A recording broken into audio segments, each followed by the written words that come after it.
यदि कोई परमात्मा की खोज न कर सके तो उसे आदि पुरुष परमात्मा के शरण हो जाना चाहिए। शरणागति अकर्मण्यता नहीं अपितु बहुत रहस्यमय है। शरणागत महापुरुष के लक्षणों का वर्णन इस श्लोक में करते हैं। शरणागत महापुरुष,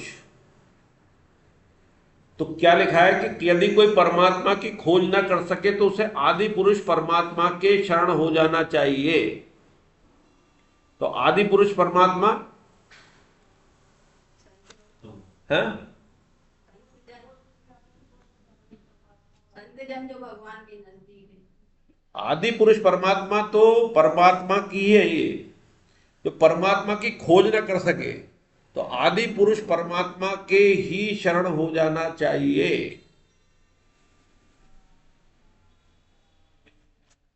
ये वैसे बहुत कंफ्यूजिंग है, हमारी क्लास में कल इस पर चर्चा नहीं हुई और ये बहुत इंपॉर्टेंट आ रहा है कि आदि पुरुष परमात्मा और ये परमात्मा में क्या अंतर है। क्यों मुकेश जी, ये समझ में आ रहा है कि बात?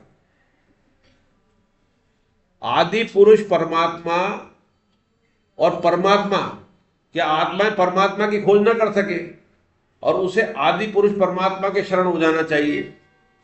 तो आदि पुरुष परमात्मा क्या होगा? है और एक पुरुष का है और उसमें ये आदि पुरुष हो गया जो ये पुरुषोत्तम है। तो पुरुषोत्तम में एक ही बात हुई फिर तो आदि पुरुष परमात्मा।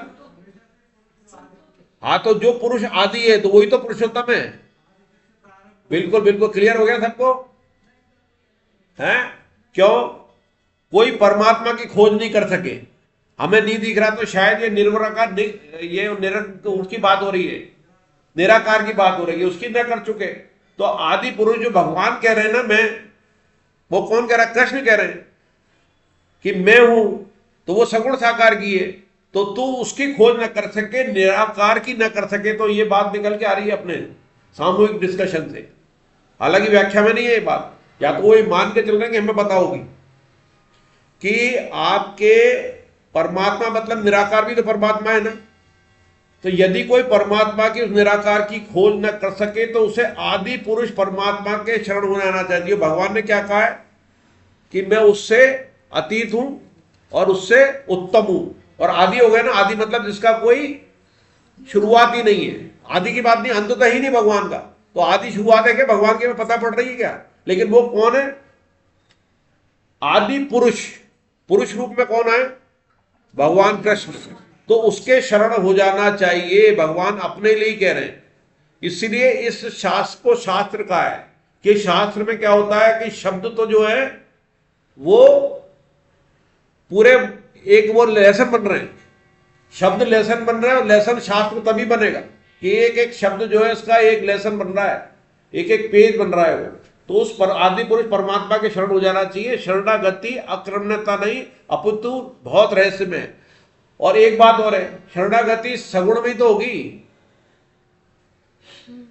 निर्गुण में तो जिस दिन विवाद भी हुआ था, अहम ब्रह्मास्मि है, बराबरी की बात पे आ रहा है वो। तो अहम ब्रह्मास्मि निराकार में तो आपकी शरणागति है का? आप तो उसके इक्विवेलेंट आ रहे हो। एक तो उसके बराबर राज्य स्थापित करो और जैसा हो जाओ बिल्कुल कि मैं तेरा हो गया, और एक उसकी गोदी में चले जाओ। कौन सा ज्यादा बढ़िया है? गोद में जाना। तो यहां यही कहना चाह रहे भगवान कि तेरे वो द्वैत अद्वैत में दोनों बात आ गई, वो निर्गुण से गुण पे बात आती है वो। हाँ, तो उसके अंदर क्या हुआ कि आप गोदी में चले जाओ, और गोदी क्या हो गई? शरणागति हो गई। क्या हो गई? शरणागति हो गई। और शरणागति क्या? आक्रमण्यता नहीं है अपितु बहुत रहस्य में है। शरणागति के अंदर मुकेश जी, यहाँ सामने है मुकेश जी, तो शरणागति में तो आपका मैं गलाना पड़ता है, बहुत बड़ा कर्म है ये लिखा है ना इसमें, आक्रमण्यता नहीं है, ये बहुत बड़ा कर्म है। जब मैं घटा के उसकी गोदी में चला गया, मैं इसके शरण हो गया, फिर मैं रहेगा क्या? तो ये अपितु बहुत रहस्यमय और शरणागत महापुरुष के लक्षणों का वर्णन इस श्लोक में करते हैं। तो जो शरणागत महापुरुषों का हो रहा है उसका नहीं हो रहा है, किसका? आदि पुरुष परमात्मा का। आदि पुरुष परमात्मा तो हो गया कृष्ण, परमात्मा कौन हो गया? ब्रह्म। और आपके जो ये शरणागत महापुरुष हैं जिनकी ये चर्चा कर रहे हैं, वो कौन हो गए? पहुंचे हुए संत। तो यहां पर भगवान ने भक्त, भगवान और ब्रह्म तीनों का इसमें निरूपण कर दिया, तीनों आ गए इसमें। यही कहा जाता है आदि पुरुषों के लक्षणों को वर्णन कौन कर सकता है? कोई नहीं कर सकता। तो शरणागत जो हो गया उसके लक्षणों को वर्णन किया। हाँ, तो शरणागत हो गया महापुरुष, और शरणागत वो किसके हुआ है? आदि पुरुष परमात्मा के। क्योंकि जो निर्गुण निराकारी होते हैं उनके शिष्य विष्य नहीं बनाते, वो तो अपने धुन में रहते हैं। सगुण साकार वाले की जो भक्ति वाले होते हैं उन्हीं के शिष्य होते हैं। तो जो सगुण हो गया, सगुण साकार का हो गया, और कोई परमात्मा की खोज न कर सके तो कौन सा परमात्मा? निर्गुण निराकार की नहीं कर सके। तो आ गया था ना अपने पहले एक अध्याय में कि किसकी भक्ति कठिन है और किसकी सरल है, वो इसका उत्तर दे रहे हैं यहां पर एक लाइन में। ये क्लास की इंपॉर्टेंस है, ये क्लास की शक्ति है कि आपको कहीं भी आपको मदद की जरूरत नहीं है। क्लास में से भगवान निकाल रहे हैं बात को। कौन निकाल रहा है? भगवान। और हमारे बात समझ में आ गई। हाँ, तो सगुण थे। हरे कृष्णा। तो उस मन जो अपनी दृष्टि से मान मोह से रहित हो गए हैं, जिन्होंने आसक्ति से होने वाले दोषों को जीत लिया है। मान और मोह से, मान मतलब अहंकार और मोह मतलब मेरापन। स्वामी जी इसमें साधक संजीवनी में बहुत बढ़िया लाइन कहते हैं कि मैं और मेरा, मैं शरीर, मेरा शरीर और उससे सारे संबंध, इसको दूर करने का सबसे सरल उपाय क्या है? सबसे सरल, मैं भगवान का, मेरे भगवान। शरणागति हो गई ना। मैं भगवान का, तो मैं शरण हो गया। मैं किसका? मैं भगवान का। और मेरे भगवान, तो मेरा भी खत्म हो गया। तो मैं में तो क्या है? अहंता। और मेरे में क्या है? ममता। तो जो, और वो पंचामृत क्या है? पंचामृत भी तो यही है जो अभी अतुल ने ग्रुप में शेयर किया था। वो जो शेयर हुआ है वो कहां से आया है? वो हमारे एक दो किताबें खरीदी। कहां से? किताब नहीं खरीदी, डायरी, नए साल में। तो गीता प्रेस की जो डायरी आती है वो शायद 100 रुपए 50 रुपए की है। राम मंदिर से हमने वहां से गीता वहां से मंगवाई, हर साल मंगाते हैं। हाँ, 150 की एक के दो आई थी अपनी। हाँ, उसके अंदर है ये पंचामृत उसमें छुपा हुआ है, जो आपने देखा ना, अपन क्लास में पढ़ चुके हैं। अतुल ने वो अपने ग्रुप में आया, राम मंदिर वाले ग्रुप में डाल दिया नरेंद्र ने, अतुल ने वहां से लेके अपने ग्रुप में डाल दिया। वो कई ग्रुपों में चला गया। वो उधर अपना जो गीता भवन वाला ग्रुप चल रहा है उसके अंदर भी चला गया, और आगे मैंने उसको आगे भी डाल दिया। मैंने कहा ये उसके अंदर डायरी के अंदर है, और उसमें रियल पंचांग है। तो उसका जो गीता प्रेस का पंचांग है बिल्कुल रियल है। तो वो अगर ले लोगे तो डायरी की डायरी, पंचांग भी, और स्वामी जी की पंचामृत भी उसके अंदर है। तो इसमें क्या कितना बढ़िया आ गया कि मैं और मेरा खत्म हो गया। कि मैं किसका? मैं भगवान का, और मेरे भगवान। तब मैं अहंता ममता खत्म हो गई, और सब में भगवान, तो वासुदेव सर्वम हो गया। मैं भगवान का, मेरे भगवान, और सब में भगवान। और जहां रह रहा हूं वो भगवान के घर पे रह रहा हूं। जो पा रहा हूं भगवान से पा रहा हूं, और उसके अंदर से भगवान के भक्तों की सेवा कर रहा हूं। हो गया पंचामृत। तो अपने पुराना पढ़ने से कितना फायदा होता है कि सारी चीजें एक ही है। और स्वामी जी ने कहा भी था, पहले कहा उन्होंने, हे नाथ मैं आपको भूलू नहीं। फिर बोले हे मेरे नाथ। फिर बोले यार ये ठीक है, स्वामी जी खुद बोले हे मेरे नाथ। तो हे नाथ मैं भूलू नहीं, और हे मेरे नाथ भूलू नहीं, तो उस पर बोले और मैं आपका हूं, और फिर बोले मैं केवल आपका हूं। तो अब रिफाइंड क्या हो गया? ये अपन सब मिलके बोलेंगे हे मेरे नाथ, हाथ ऊपर करके, हे मेरे नाथ, हे मेरे नाथ, मैं केवल आपका हूं, मैं केवल आपका हूं। कृपा करो मैं आपको भूलू नहीं। भगवान के माथे ये हो गई शरणागति। वो भी कृपा करो आप ही कि मैं आपको भूलू नहीं। मैं तो नालायक हूं, भूल जाऊंगा। यहां से निकला, घर पहुंचा, भूला। अगले ही इतवार याद आए हुए फिर आप ये कृपा करो मैं आपको भूलू नहीं। तो कितना बढ़िया है। और चैतन्य महाप्रभु में तो ये मोह पे बात चल रही थी ना, मान मोह से। तो मोह को तो क्या है? सूकरी विष्ठा का है। सुक्री मतलब सुअर। सुअर, और उसकी विष्ठा क्या है? सुक्री विष्ठा मल, वो उसका भोजन है। उसको कहा कि जो मोह के अंदर जी रहा है, चैतन्य महाप्रभु सुक्री विष्ठा है। और मोह शब्द की व्याख्या करेंगे। मोह क्या है? सबसे बड़ा मोह क्या है? एक लाइन में, एक लाइन में, दूसरा नहीं बोलना। मुकेश जी आप ही बोल दो, सबसे बड़ा मोह क्या है? हैं? मैं शरीर हूं, उसी पे चर्चा चल रही है। मैं देने पे, मैं शरीर हूं, सबसे बड़ा मोह। और सबसे बड़ी आसक्ति क्या है? मेरा शरीर, ये सबसे बड़ी आसक्ति है। हाँ हाँ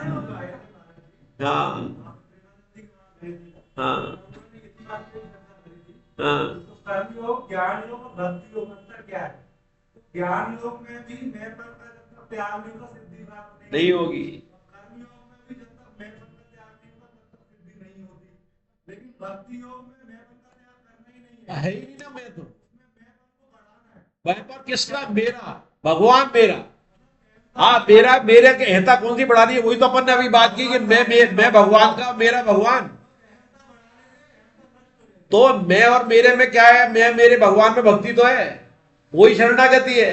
तो आप देखो कि हमने जो चर्चा पहले कर ली वही राजेंद्र राज जी प्रेमानंद जी के पास कर रहे हैं, तो संत कहीं दूसरी जगह से ले आएंगे। हम डायरेक्ट भगवान की वाणी कर रहे हैं, उसको उन्होंने इलाबोरेट कर दिया और हमने गहराई से समझ लिया। मैं, स्वामी जी ने लिख दिया, ये स्वामी जी ने जो लिख दिया वर्तमान का कोई संत उसको रिपीट ही कर सकता है, अपने हिसाब से उसमें छोंक लगा सकता है वो, लेकिन आधार वही रहेगा। तो मैं और मेरे में कितना आ गया कि मैं भगवान का और मेरे भगवान। तो मेरे भगवान और मैं में इसमें बढ़ाओ कितने? गर्व से कहो मैं हिंदुस्तानी, और गर्व से कहो कि मैं भगवान का अंशी। मेरे पिछली बार जो मैंने पहला यहां पर लिया था 16वां अध्याय लिया था, कोई था क्या उस क्लास में? आप थे? कौन? शिवांगी। तो उसमें मैंने ये कहा था संतोष जी ने 15वां लिया और मेरी जिंदगी का पहला सबके बीच में। अभी भी 16वां ही लूंगा, वहां पर 1 या 2 लेने पड़ेंगे तो 16वां लूंगा, पहले दिन कोई दूसरा ले लूंगा। तो 16वें अध्याय के बाद मैंने किसके बाद पढ़ा? संतोष जी के बाद। अब तेंदुलकर बैटिंग करके चला गया हो और उसके बाद चंद्रशेखर, पुराना वाला चंद्रशेखर आ जाए बैटिंग करने, जिसने कभी जिंदगी में 0 ज्यादा बनाए, रन कम बनाए। अब वो मेरी वो हालत, और पहला और संतोष जी और वो सामने बैठे, कौन? महावीर बंसल जी। और ने कहा 25 मिनट। महावीर जी ने, मैं बगल में बैठा था, मैं उठ के आया था, 25 मिनट कह के और भेजा था। वो दवा 25 मिनट, 2 महामूर्ति बैठे हुए, सहवाग और तेंदुलकर। तो मैंने इस शुरुआत हिस्से की बालाजी के पास है, मैंने कहा अभी अभी संतोष जी पढ़ा के गए, 2 चीज उनकी उठाई। एक तो पूछ रहे थे वेद, क्योंकि वेद की बात चली कि वेद कितनों ने पढ़े, वेद करे। मेरा संतोष जी, मैंने सबसे पहले क्या करो, कैप्टन को ही उड़ाओ। मैंने संतोष जी आप पढ़ा के गए, इनको वेद पूछा वेद कितनों ने पढ़े? मैंने छोड़ो वेद। मैंने रामचरितमानस पूरी हिंदी के साथ किस किसने पढ़ी है? आधों के भी हाथ खड़े नहीं थे। भागवतम किसने पढ़ी है? कथा सुनी है वो नहीं, किसने हिंदी अर्थ के साथ पढ़ी है? संस्कृत की बात ही नहीं कर रहा, वो भी और कम हो गया। अब सुंदरकांड पूछूंगा तो उसमें भी हाथ और कम हो गए। और मैंने हनुमान चालीसा इसलिए नहीं पूछ रहा कि बेइज्जती हो जाएगी। तो संतोष जी ने ये बात कही, ये तो करी करके वेद की। दूसरी कही कि संतोष जी ने कहा ममे वांशो जीवलोके, तो हम भगवान के अंश हैं, लेकिन हमारा मैं कैसे छुपा हुआ? देखो, चलो मेरे नाम से ले लेता हूं, डॉक्टर सुधीर उपाध्याय। आप सुधीर उपाध्याय, सुधीर का नाम दिया, उपाध्याय आ गया कुल से, और डॉक्टर अर्जित किया, तो आपका तीनों हो गया ना, डॉक्टर सुधीर उपाध्याय। इसमें सब में है मैं छुपा है कि मैं ब्राह्मण, मेरा नाम मेरे माँ बाप ने रखा, दूसरों ने रखा सुधीर, अधीर नहीं, अर्थ की खूब व्याख्या कर ली। डॉक्टर मैंने बना, चिकित्सक हूं, इतने मरीज देख लिए, इतने साल से कर रहा हूं, ये फलाना ढिकाना, सब में मैं झलक रहा है। मैंने कहा ये सबका सरनेम हटा दो। जैसे अर्जित किया डॉक्टर, तो अर्जित किया है, एक हमारा सनातनी है जो भगवान ने दिया है। मैंने ये एक सरनेम लगा लो सब। तो संतोष जी देखें क्या कह रहे हैं। मैंने अभी इन्होंने कहा ममे वांशो जीव लोके, भगवान के हम अंश हैं, किसके? परम के। तो अब सबके नाम के पीछे गीता साधक तो लगा लो, डॉक्टर सुधीर उपाध्याय हटा के सुधीर परमंशी। सबके नाम के पीछे परमवंशी लगा दो, चलो डॉक्टर भी लगा रहे हैं तो उपाध्याय भी लगा रहे हैं तो उसके कुल की पहचान भी रहे, उसकी चिकित्सा उसकी कार्यशैली की भी रहे, तो परमवंशी लगा दो। तो आपको इन चारों में से जो लग गए कौन सा पसंद आएगा? परमवंशी। परमवंशी से तो संतोष जी ने ताली बजाई और कहा कि ये एक नया शब्द दिया आपने, परमवंशी। तो हम परमवंशी हो गए कि नहीं? हमारे घर में हर समय ख्याल आया कि मैं किसका अंश हूं? परमवंशी। परमवंशी हूं मैं, परमवंशी सब है। तो ये मेरी दो उपलब्धियां थी। और एक तीसरा उदाहरण दिया, वो अध्याय जब आगे पढ़ेंगे कि उसमें आएगा कि 24 तो उसके अंदर 26 है, 26 तो देव गुण है और 6 असुर गुण है।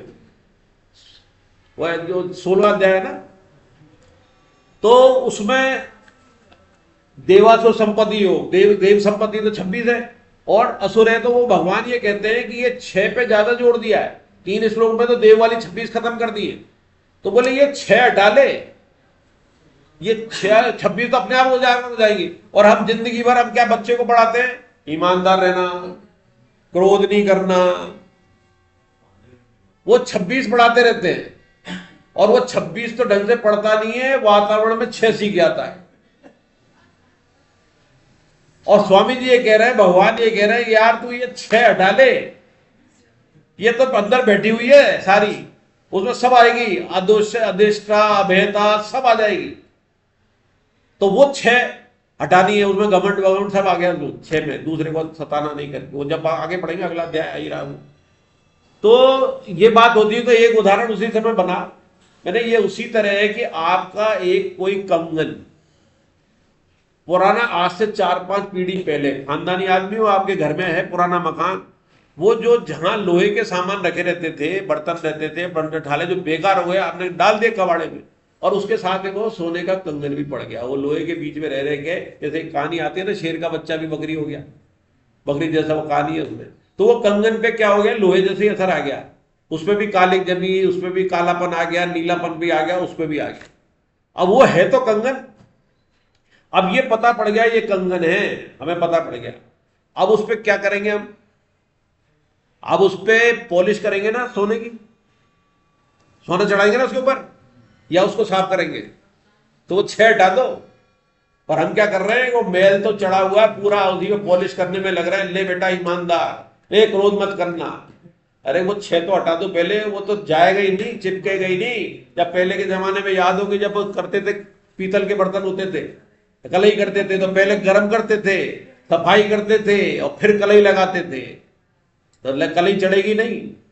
देखिए ना कलई होते, नए बच्चों ने देखी नहीं होगी, देखिए ना कलई, तो आपने उसको मालिश करो, कलई की भी जरूरत नहीं पड़ेगी, इतना बढ़िया पीतल चमकता निकल के आएगा। हरे कृष्णा। तो आगे ना क्या विष्टा, कितना बढ़िया श्लोक है ये।